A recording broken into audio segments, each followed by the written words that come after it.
잠깐 넘겨줘 보세요. 순간의 선택이 10년을 좌우한다, 이 말씀 들어본 적 있죠? 1980년대 가전제품 회사인 금성사가 내놓은 선전 문구인데요. 똑같은 가전제품이라도 우리 거를 잘 선택해서 잘 써라, 그런 뜻입니다만, 모든 인생의 순간의 선택이 영혼을 좌우한다는 것을 성경은 경고와 지혜로 우리에게 전해줍니다. 그러므로 전 세계 인류는 과거에도 그렇고 오늘날 현재에도 그렇고 앞으로 세상의 종말의 때에도 두 갈래 길에서 어느 한쪽을 선택하도록 되어 있는데, 그 두 갈래 길이라는 것은 영원한 멸망의 지옥이냐 영생 복락 천국이냐, 이 두 길입니다.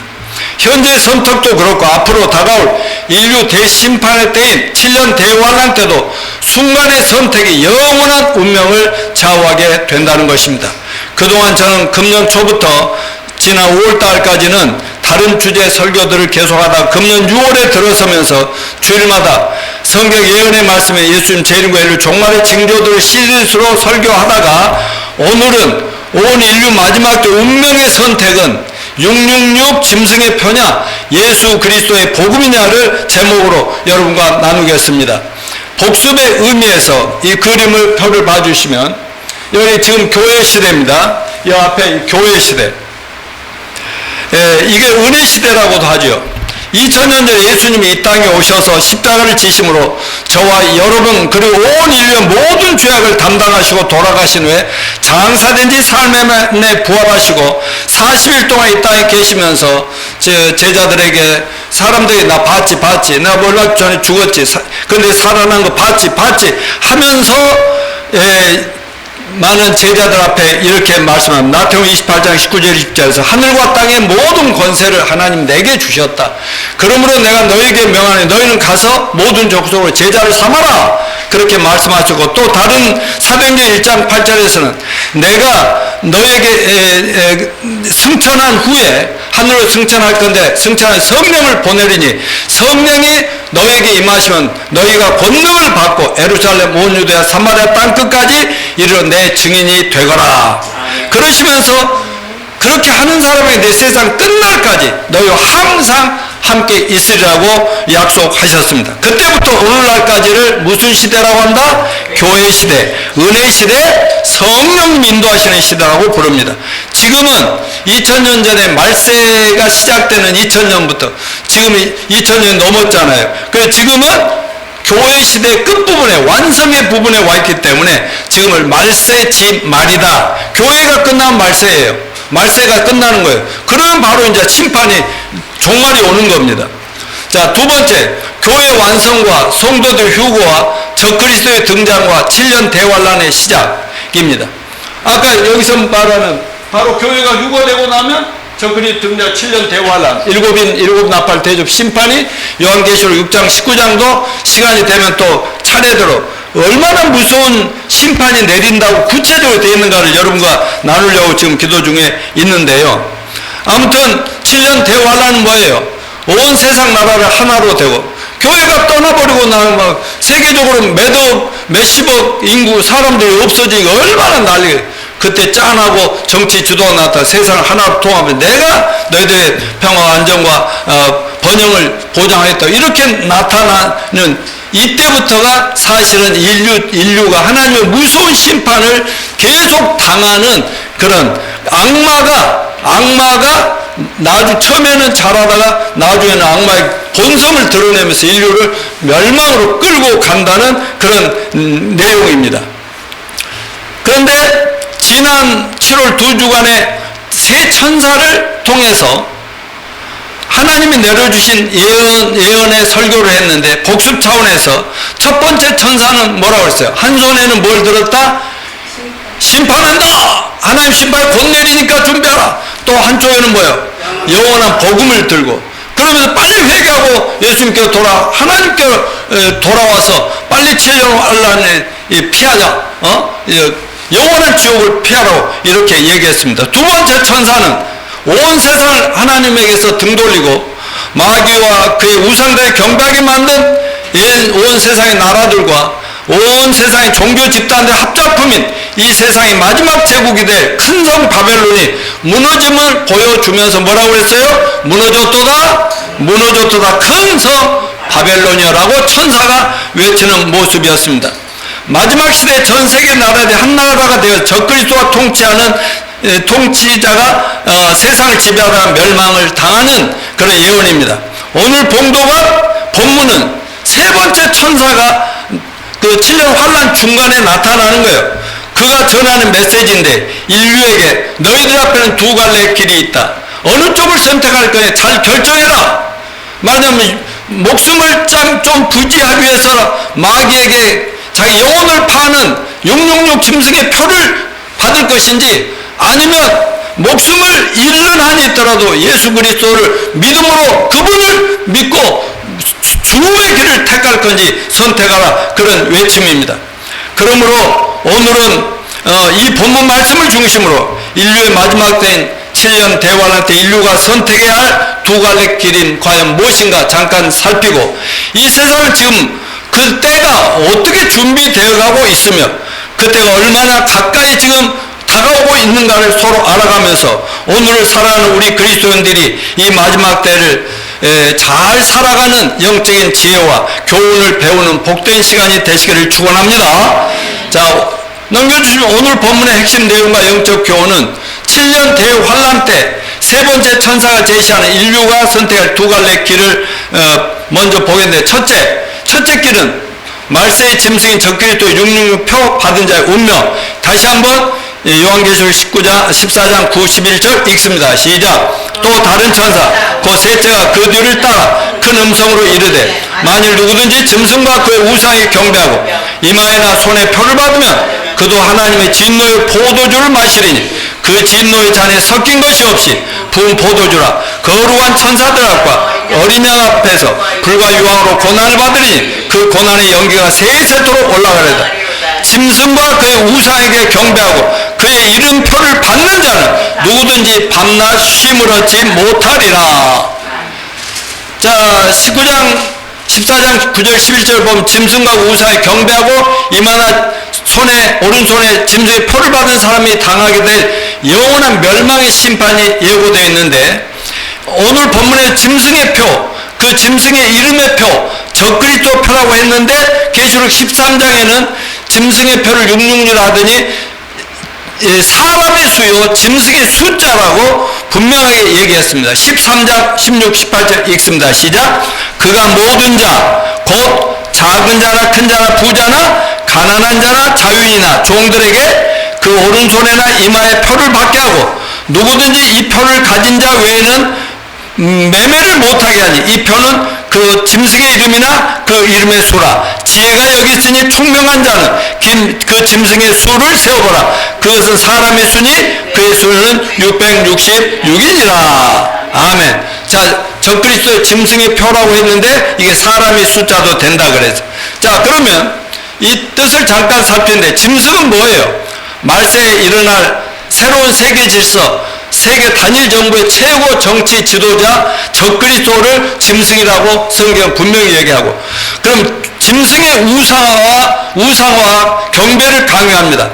전 세계적으로 수천, 수억, 수십억이 사람들이 갑자기 실종돼 버리고 세계가 대혼란에 빠질 때 적그리스도가 나타나서 자기가 여러분을 지켜주겠다고 이렇게 평화의 사도처럼 등장하지만 결국 마귀의 본색을 드러낸 적그리스도, 이를 자기 신격화하고 자기가 신이라고 등장하면서 자기를 우상화하는 그런 내용입니다. 만일 그 적그리스도한 정치 지도자에게 순종하지 아니하면 누구든지 다 죽여버리는 그런 시대가 바로 7년 대환란이다 하는 것입니다. 여러분, 북한에서 요즘 계속 막 쓰레기를 더미를 막 공주에 쌓아 올리고 난리인데, 북한에서 김일성 우상화, 또 나중에 김정일 우상화를 했죠. 그거 신격화했죠. 그리고 김정은이 우상화가 지금 되고 나름대로 잘 되고 있는데, 그러다가 요즘은 그 어린 딸 김주의 우상화 작업에도 또 시작되고 있는 현실입니다. 우리나라 근대 역사를 보더라도 군사 혁명이 일어날 때마다 명분은 뭐 그럴다해요. 뭐 나라를 위해서, 무엇을 위해서, 민주화를 위해서, 그 산업화를 위해서 그럴다하지만 결국 무서운 군사력을 통해서 혁명에 반대하던 자들은 무조건 숙청 작업과 함께 이루어지는 말은 적그리스도의 마지막 정권도 이런 식으로 결국은 세상을 꽉 쥐어질 거다 하는 얘기입니다. 그럼 짐승의 표현은 아까 뭐냐? 적그리스도의 통치하에서 전 인류의 통제와 감시 시스템이다. 모든 걸 감시한다. 666이라는 개인의 신분과 신상 정보의 모든 걸 담은 마지막 시대의 세계 시민으로서 개인 아이디가 있는 거예요. 개인 아이디, 개인 신분증이 있는 거예요. 이것 없으면 생존 자체가 불가능해질 수 있는 표를 이마나 오른손에 받도록 강요하게 되고, 또한 그 시대를 살기 위해서는 이런 표를 받지 않을 수가 없는 시대가 점점 다가오고 있다. 666표 받는다는 것은 그 짐승 적그리스도를 신으로 받들어 모시겠다고, 자기 생명을 책임지는 분이라. 그래서 그 영혼을 악마에게 팔아버리는 그런 꼴이 되는 거죠. 그러니까 앞으로 7년 대환란 때 가면 현금도 가지고 다닐 필요도 없고, 주민등록증이나 크레딧카드나 여권, 신분증 이런 거 필요 없이 모든 개인의 신상정보, 뭐 저금 통장 계좌까지 딱 거기다 넣어가지고 이마나 오른손에 표를 딱 찍어버리면 이제 그냥 다니면서 쓱쓱 다니면서 밥 먹고 나오고 들어가고 물건 사고 이런 시대가 온다 이거예요. 근데 만약 그 표를 받지 않으면 죽은 목숨과 같다. 아무것도 못하고 굶어 죽든 불복하다가 체포돼가지고 사형을 당하던 이런 시대가 7년 대환란 시대다. 그 시대가 온다고 세 번째 천사가 경보한 겁니다. 2020년 시작부터 우리와 세계 인류가 경험한 코로나 팬데믹도 정부 당국에선 교회 주일 예배 모임도 그때 막 제재하였고, 그것도 모이더라도 아무리 큰 교회도 10여 명, 20명만 모여라든가, 그리고 소그룹 모이면 일치하지 말라든가, 일주일에 한 번만 모이라든가, 이런 명령을 감히 교회에다, 근데 교회가 순종 안 할 수 없도록 막강한 힘을 발휘했잖아요. 그리고 주일 교회 모임에 들어올 때 우리 교회도 그런 거 좀 잠깐 했어요. QR 그 코드를 사용하라, 뭐 그런 강제가 들어오고, 외국에 나가고 들어오는 것도 통제됨으로 앞으로 닥칠 적그리스도는 세계적인 통제 예고편 징조일 뿐이라는 사실을 저는 수없이 강조했습니다. 그런 위험한 때에도 여기 계신 성도 여러분들은 겁없이 예배에 빠지지 않고 늘 참여했던 것을 생각할 때 다 같이 최고! 할렐루야! 이와 같이 그런데 문제는 요즘 코로나가 끝나지 않았다는 거죠. 지금 몇만 명이 된대요. 근데 양성화 판정된 사람은, 근데 검사 안 한 사람은 굉장히 많아지고 있잖아요. 지금 그래서 코로나 끝나도 끝난 것이 아니다. 또 이상한 변이 이 바이러스들이 퍼지고 있지 않습니까? 이와 같이 앞으로 적그리스도가 등장한 전 세계를 통치하는 7년 대환란 시대가 되면 신분증 없이도 아무것도 할 수 없도록 완전히 통제되는 세상이 된다는 이야기입니다. 그런데 그런 신분증은 바로 적그리스도와 전 세계 인류를 통제할 뿐 아니라 일거수일투를 감시하면서 같이 전부 멸망으로, 하나님 심판 중이니까 심판을 자기 혼자 죽을 수 없다. 이놈들 나를 따라 같이 죽자. 이렇게 악마처럼 끌고 가는 겁니다. 어떻게 그런 일이 가능하냐고요? 이미 2000년 전부터 성경이 반드시 그런 때가 온다고 예언한 거 믿읍시다. 불과 100년 전만 해도 어떻게 세상에 그런 일이 일어날 수 없어. 아니야, 성경에 있지만, 그 웃기는 얘기야. 아무도 믿으려고도 않고요. 그런 세상 오리라고 생각도 못했어요. 왜? 전혀 그런 기미가 안 보였는데. 그러나 여러분, 오늘날 그래도 전 세계적으로 교회 안 다녀도 666이라는 얘기를 아는 사람이 굉장히 많습니다. 나름대로 유튜브나 막 동영상이나 이렇게 저렇게 해서 퍼뜨리는 저 이상으로 열심히 하는 사람들이 있습니다. 성경의 666 예언이 현실적으로 어떻게 성취되어 가고 있는지 좀 더 꼼꼼히 진지하게 살펴보면 우리 모두가 아차 그렇구나 정신을 차릴 수 있게 되리라고 믿습니다. 넘겨주십시오. 자, 적그리스도의 666 시스템을 이해하기 위해서는 먼저 빅데이터와 빅브라더를 이해해야 합니다. 여러분 좀 어렵더라도요, 제가 가능한 쉽게 설명할 테니까 여기는 다 이 정도 이해할 수준이 된다고 보고 제가 그냥 쭉쭉 해 나가겠습니다. 크레디트 카드가 나오니까 뭐라고 그러죠? 666 시대가 왔다고 막 외치는 이상한 목사들도 있었죠. 바코드가 나오니까 또 그것도 666 시대가 왔다. 또 RFID라고 하는, 다시 말하면 주파수를 이용해 식별하는 방식으로 일명 전자태그라고도 하는데, 전파를 이용해 먼 거리에서 정보를 인식하는 기술을 말하는 전자기 유도 방식으로 통신하는 기술이 있는데, 이런 RFID가 나오니까 666 시대가 아니냐. 또 베리칩이라는 것이 나와가지고 여기저기서 맨 그것이 있어야 물건도 사고 들어간다 하니까 그때도 666 시대가 왔다, 이런 얘기들이 많이 하는데, 여러분 지금 또한 코로나와 기후위기와 지구위기가 얼마나 심각하게 강조되는지, 교회들도 점점 모이는 것으로부터 여러 모습으로부터 압박을 당하잖아요. 모이는 것도 하지 마라, 이것도 하지 마라, 압박을 지금 당하고 있습니다. 그리고 제 자신도 666 시대가 훌쩍 가까이 와 있구나. 왜냐하면 좀 더 그 깊이 들어가 보면 그런 게 보인다는 거죠. 세상의 흐름을 살펴보고 있는 중입니다. 그래서 종말론의 설교를 또 끄집어내야 되고 이런 상황이 옵니다. 여러분 요즘 어디 가서 물건 살라고 하고 다이소에 가서 물건 살 때도 요즘 웬만하면 기계들이 다 있죠. 제과점에 가도 기계에서 하라죠. 나이 드신 분들은요, 기계 어떻게 하는지 잘 모르니까요, 답답할 때가 있어요. 근데 요즘 사람들은 짭짭하고 그냥 하면은요, 물건만 찾아서 먹고 그런 시대가 오지 않습니까? 이제는 점점 돈도 사람도 필요 없이 기계가 다 하더라 이거예요. 그런데 그것들은 666 표가 아니죠. 그런 것이 진행된다고 666 표라면 안 돼요. 지금 7년 대환란이 아닙니다. 7년 대환란이 되려면 어떻게 돼야 돼요? 여러분이 여기 있으면 돼요, 안 돼요? 네. 우리 있으면 안 돼요. 우리는 다 올라간 다음부터 그런 시대가 막 조여온다. 그나마 우리나라 민주 시대니까, 민주주의 사회니까, 아직은 막 그러면 막 반항하고 난리인데, 반항이 안 되는 시대가 와버린다니까? 코로나 때 우리 조금 경험했잖아요. 아, 그런 시대가 올 수 있다는 거. 그런데 적그리스도의 등장과 함께 우리가 유고되고 나면 666 표를 받아야만 니는 살 수 있어. 그러나면 너는 반역자라고 이렇게 죽이는 시대가 오고 있다, 그 말입니다. 자, 우리가 이 시대의 흐름을 눈여겨보아야 될 세 가지인데, 빅데이터 시대다, 사회 불균형 심화가 되고 있다, AI 인공시대다. 첫 번째 흐름, 빅데이터 시대, 큰 자료의 시대가 온다 이 말이에요. 빅데이터의 개념이 뭐냐? 디지털 환경. 지금은 쉽게 컴퓨터나 인터넷 환경에서 모든 게 이루어지고 있다는 거예요.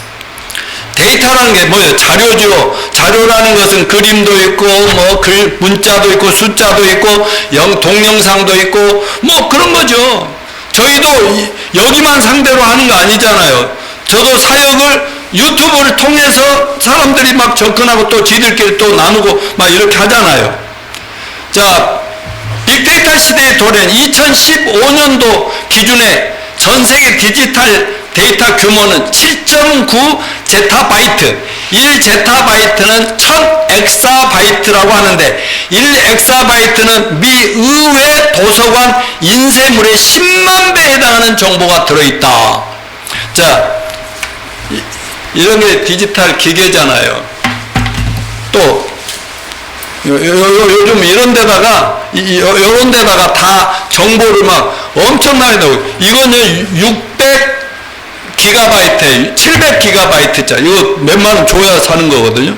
이 속에는 웬만한 것들은 여기 다 집어넣어 버릴 수 있어. 그런데요, 여기 7.9 제타바이트라면 미국의 의회, 국회 도서관이면 어마어마한 빌딩 아니거든요. 거기에 책이 얼마나 책이며 동영상이며 이런 CD며 얼마나 많이 있겠냐고요, 자료들이. 그런데 그 자료들이 미 의회 도서관 인쇄물의 10만 배니까 1엑사바이트. 거기다 10만 배, 1000배니까. 얼마나 많아.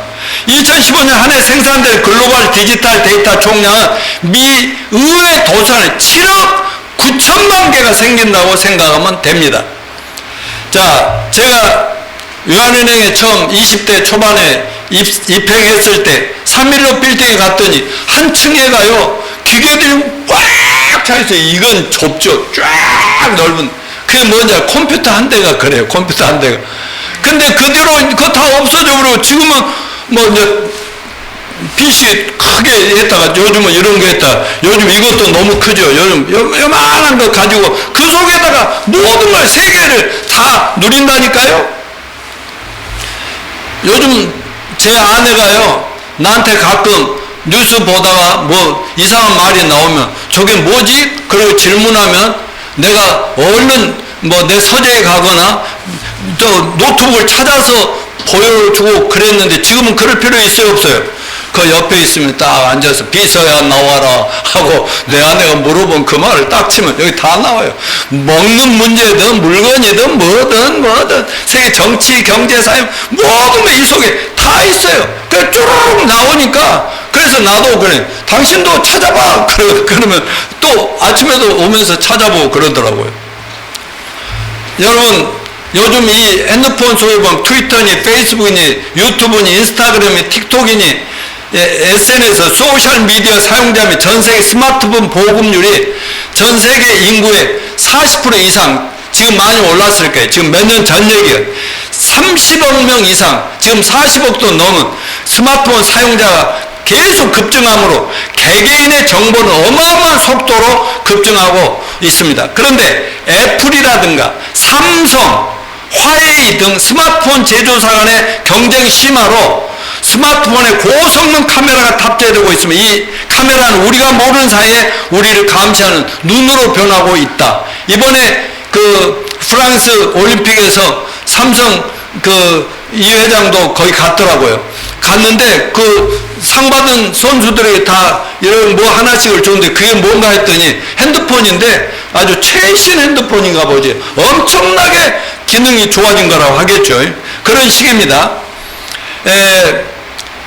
근데 일례로 수년 전 미국에서 어떤 경찰이 조지 플로이드라고 하는 흑인 한 사람을 그냥 경찰이 막 사람 죽이면 안 되잖아. 근데 몰래 목을 눌러가지고 질식사를 했던 사건이 이렇게 폭발해 버렸어요. 그 난리가 났죠.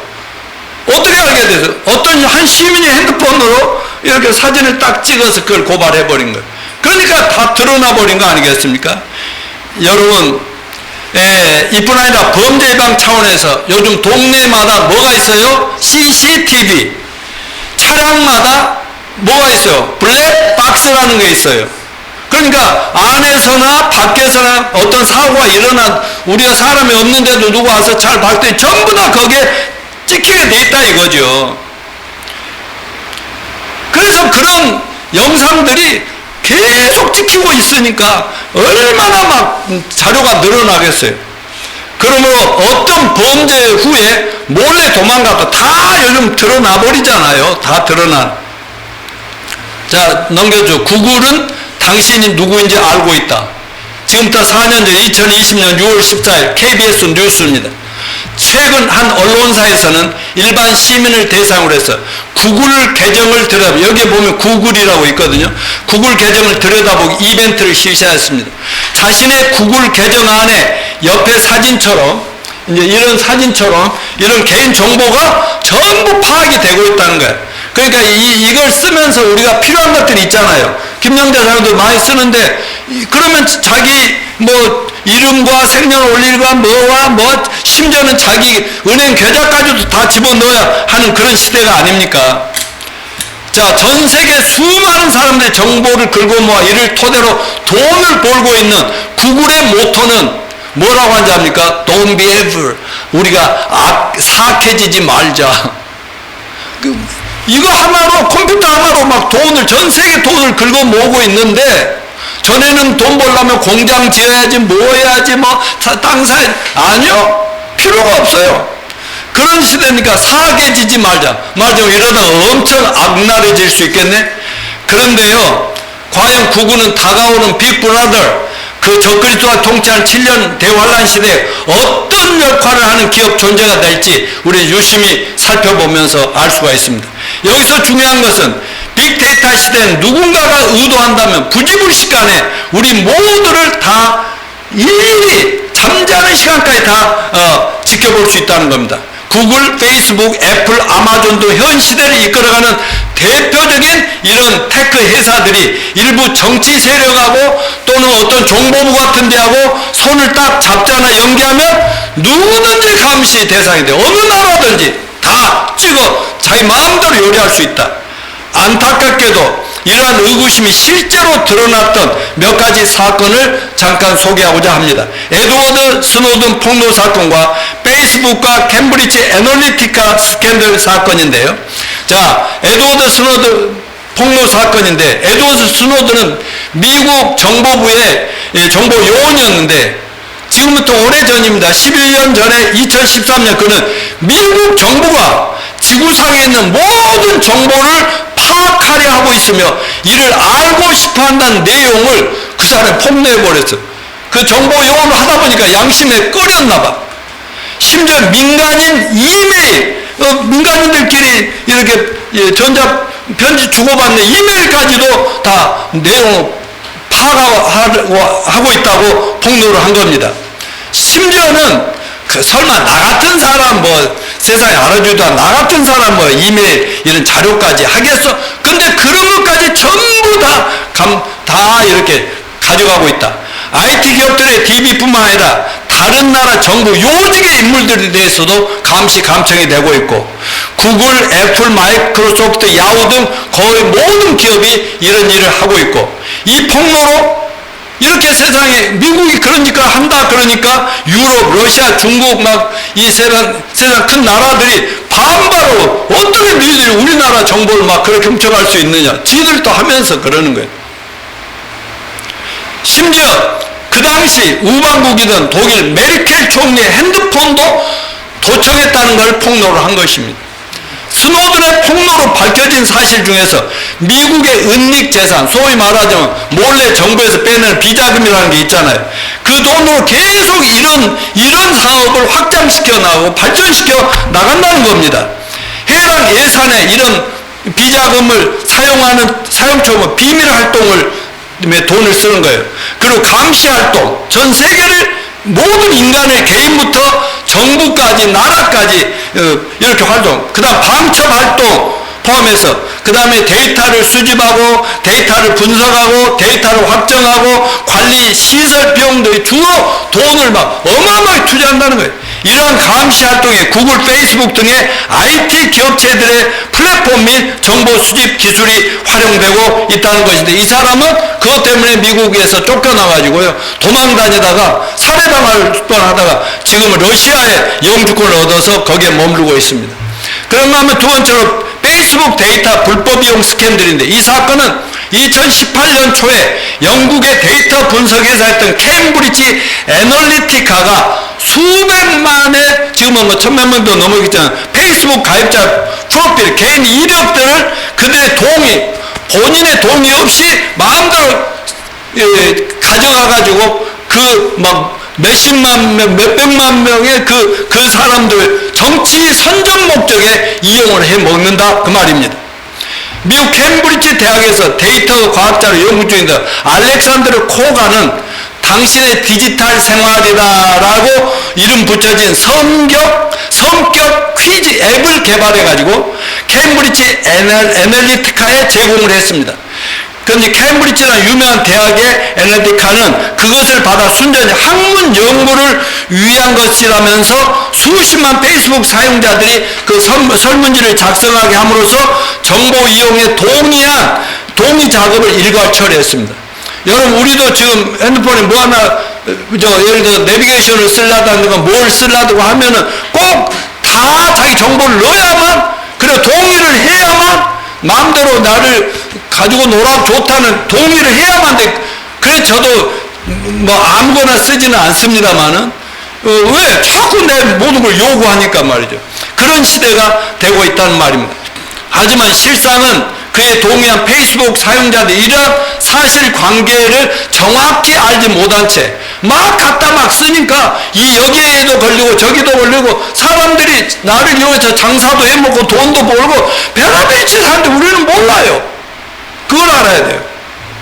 이런 식으로 캠브리지 애널리티카는 수백만 페이스북 사용자의 데이터를 획득 이후에 해당 데이터는 2016년에 미국 대통령 선거와 영국의 브렉시트 국민투표 외에도 인도네시아, 이탈리아, 브라질 등 여러 곳에서 투표자들에게 영향을 미치는데 그걸 사용하고 있다는 거예요. 그러려면 그걸 돈을 주고 엄청나게 사야 되는 거예요. 그 자료들.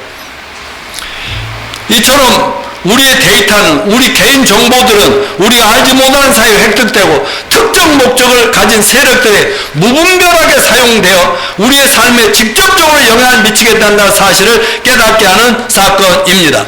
자, 첫 번째는 이와 같이 빅데이터, 우리 정보들이 온 세상에 확장되고 있다. 두 번째는 사회적 불평등입니다. 계층 간의 불균등 날이 갈수록 심해지고 있다는 겁니다. 이는 교육, 정부, 정책 등 사회적 제도에 따른 원인도 있겠지만 새로운 기술들의 출현으로 인하여 사회가 급변하는 가운데 새로이 창출된 어마어마한 돈을 일부 소수 특정 집단에게 집중되다 보니까 나머지 대다수 사람들은 겨우 거기에 붙어서 겨우 먹고 살다 잘못하면 떨어져 죽을 다니고 저기는 막 돈을 벌어서 겨우 좀 이들 조금씩 겨우 먹고 살기만 해주면서 자기들은 막 어마어마하게 돈 벌어간다니까요. 기술 발달로 컴퓨터 하나만 있으면 돈 벌어 그래 된대요. 부의 일부 계층에 집중, 지난주 설교 때도 말씀드렸지만 말세에 하나님이 이 세상을 전부 심판을 할 수밖에 없는 여러 가지 이유가 있죠. 그 중에 상인들 얘기가 나왔죠. 상인들이 정치가들하고 권력과 손잡고 돈 벌고 돈 갖다 바치고 또 권력으로 부정부패를 도와주고 이런 식으로 한다고 그랬잖아요. 결국은 재물의 우상화 때문에 결국은 심판을 받는 거죠. 돈만 많으면 돈이 신이지 내가 신이지 이 따위 짓을 하면서 그러니 하나님 심판할 수밖에 없죠. 그러므로 부의 일부 소수 특권주의 집중은 어제 오늘의 일이 아닙니다. 하지만 그 정도의 차이를 보면 나날이 격차가 커진다는 사실을 알 수 있는데 헌트 미카일의 The World Transform이라는 자료에 따르면 1820년대에는 상위 20% 하위 20%의 재산의 차이를 보면 3대1 정도 큰 차이가 안 났다는 부자와 가난한 사람들의 차이가. 그러나 1990년대에는 86대 1이니까 지금은 소수 돈 가진 사람들과 돈 없는 사람이 절대 다수는 돈이 없고 가난뱅이들이고 몇 사람들에 의해서 1%가 다 세상을 좌지우지하고 있는 세상이 되었다. 이런 소득의 불균형, 사회 불균형을 최근의 기술들이 계속 발전시켜 나가고 있다 하는 겁니다. 다음은 이건 1% 사람들이 이렇게 자꾸 늘어나는 거예요. 이렇게 소수 사람들이 그런 가난한 사람들은 맨 바닥에 있고 말이죠. 자, 넘겨주시면 미국의 S&P 500 기업들의 가치를 비교한 그래프인데 상위 15개 기업의 이름이 애플, 아마존, 구글, 마이크로소프트, 페이스북 이 가치 전부를 이거 5개 합친 것이 여기 200 몇십 개더라 282개 기업 전부 합친 거라고 더 많다. 이런 것들이 지금 보고가 되고 이건 무엇을 의미합니까? 해당 5개사 돈을 많이 버니까 돈 갖고 많은 사람들이 도움을 주고 사회에 도움을 주겠습니까? 아니요. 더 쪼이는 겁니다. 자기 혼자만 부자가 되면 되는.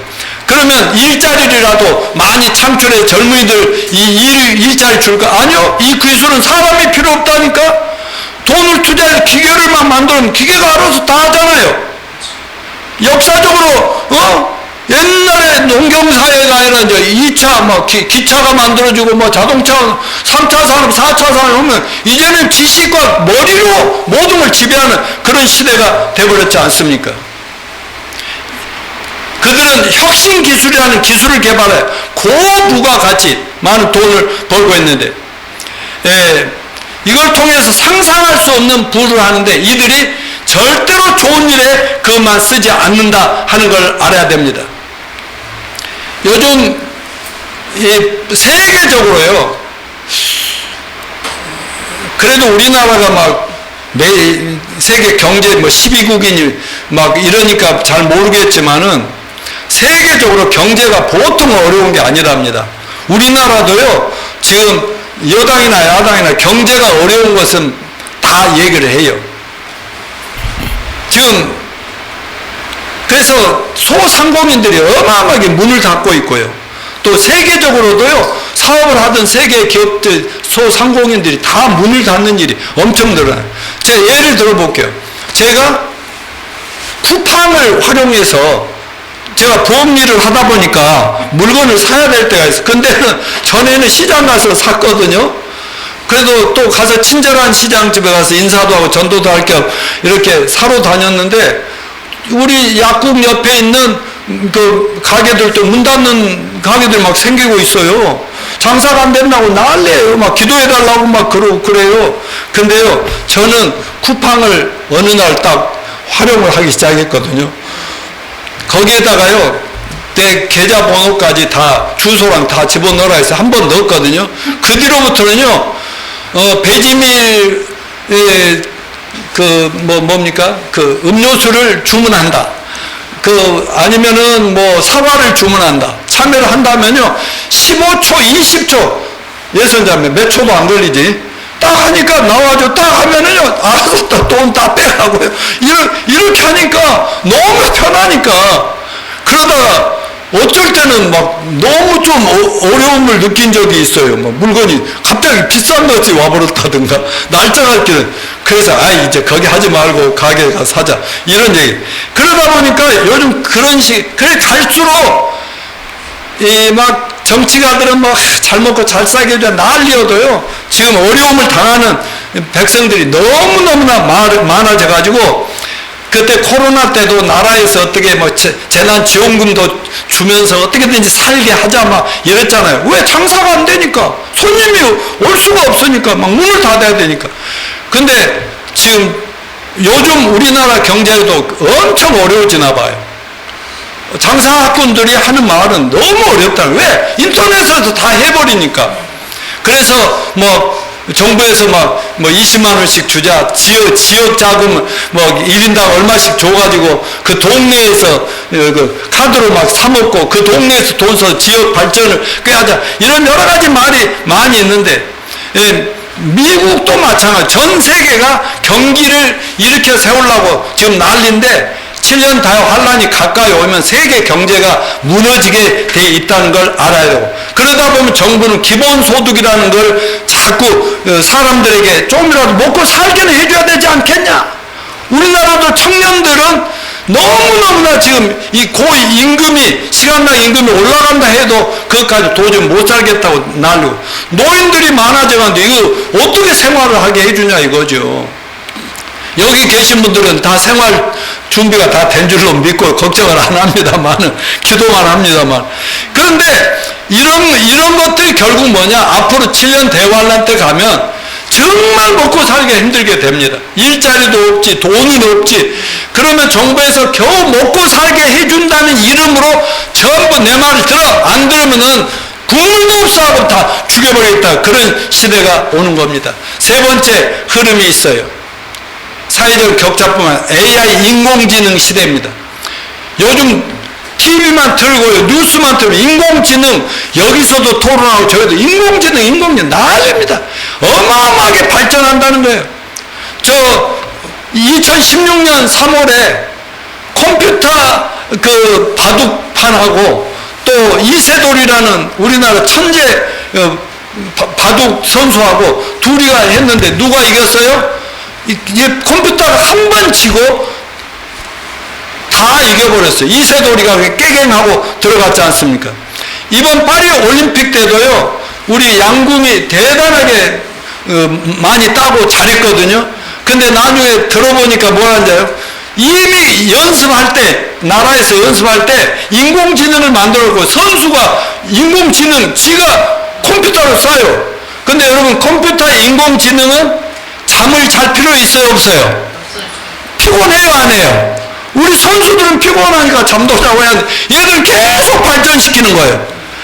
그러니까 이런 양구에 금메달 막 5개 딴 이런 친구하고도 하면요 막 거의 대부분 컴퓨터가 이겨버리고, 그런 애들하고 싸우면 거기에 또 심판하고 모두를 감시하고 감독하는 것도 AI들이 다 하는 이런 시대가 왔다는 것입니다. 이거는 바둑 스포츠뿐만 아니라 의료, 법률, 운송, 군사, 농사, 교육, 경영, 가정생활, 결혼생활 셀 수 없는 분야로 이 모든 AI가 침투하고 우리 삶 전반에 걸쳐 인공지능의 영향이 커져가고 있다 하는 것을 알아야 됩니다.